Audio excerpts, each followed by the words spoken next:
കാരിക്കാമുറി ഷൺമുഖൻ തിരിച്ചുവരുന്നു. ഇത്തവണ അതിഥി വേഷത്തിലാണ്. തുടരും എന്ന ചിത്രത്തിലെ ജോർജ് സാറിനെ അവതരിപ്പിച്ച് കയ്യടി നേടിയ പ്രകാശ് വർമ്മയെ കേന്ദ്ര കഥാപാത്രമാക്കി രഞ്ജിത്ത് സംവിധാനം ചെയ്യുന്ന ചിത്രത്തിലാണ് ഷൺമുഖനായി മമ്മൂട്ടി വീണ്ടും എത്തുക. പ്രകാശ് വർമ്മയെ കേന്ദ്ര കഥാപാത്രമാക്കി രഞ്ജിത്ത് സംവിധാനം ചെയ്യുന്ന ചിത്രത്തിൽ കാരിക്കാമുറി ഷൺമുഖൻ എന്ന ബ്ലാക്ക് ചിത്രത്തിലെ കഥാപാത്രമായി എത്തുന്ന മമ്മൂട്ടിയുടെ ലുക്ക് പുറത്ത്.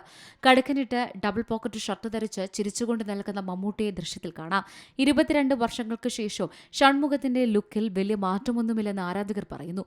അതിഥി വേഷത്തിലാണ് കാരിക്കാമുറി ഷൺമുഖൻ ഇത്തവണ എത്തുന്നത്. കൊച്ചിയിൽ മമ്മൂട്ടിയുടെ രംഗങ്ങൾ ചിത്രീകരിക്കുന്ന ജോലിയിലാണ് രഞ്ജിത്ത്. 5 ദിവസത്തെ ഡേറ്റാണ് മമ്മൂട്ടി നൽകിയത്. 2004 രഞ്ജിത്ത് സംവിധാനം ചെയ്ത ബ്ലാക്കിൽ മമ്മൂട്ടി അവതരിപ്പിച്ച നായിക കഥാപാത്രത്തിന്റെ പേരാണ് കാരിക്കാമുറി ഷൺമുഖൻ. മമ്മൂട്ടിയുടെ കരിയറിലെ സ്റ്റൈലിഷ് കഥാപാത്രങ്ങളിലൊന്നായിരുന്നു ഇത്. അതേസമയം പോലീസ് കഥ പറയുന്ന രഞ്ജിത്ത് ചിത്രത്തിൽ പ്രകാശ് വർമ്മയോടൊപ്പം ഏതാനും പുതുമുഖങ്ങളും പ്രധാന വേഷം ചെയ്യുന്നുണ്ട്. അഭിരാമി, സിദ്ദിഖ്, ജോയ് മാത്യു, ഭീമൻ രഘു തുടങ്ങിയവരാണ് മറ്റു താരങ്ങൾ. ഉദയകൃഷ്ണയാണ് രചന. ഡയറക്ടർ ശങ്കർ രാമകൃഷ്ണൻ. പ്രശാന്ത് രവീന്ദ്രനാണ് ഛായാഗ്രഹണം. സത്യം സിനിമാസിന്റെ ബാനറിൽ MJ പ്രേമചന്ദ്രനും വർണ്ണ ചിത്രയുടെ ബാനറിൽ മഹാസുബൈറും ചേർന്നാണ് നിർമ്മാണം. Entertainment desk, Malayalam news.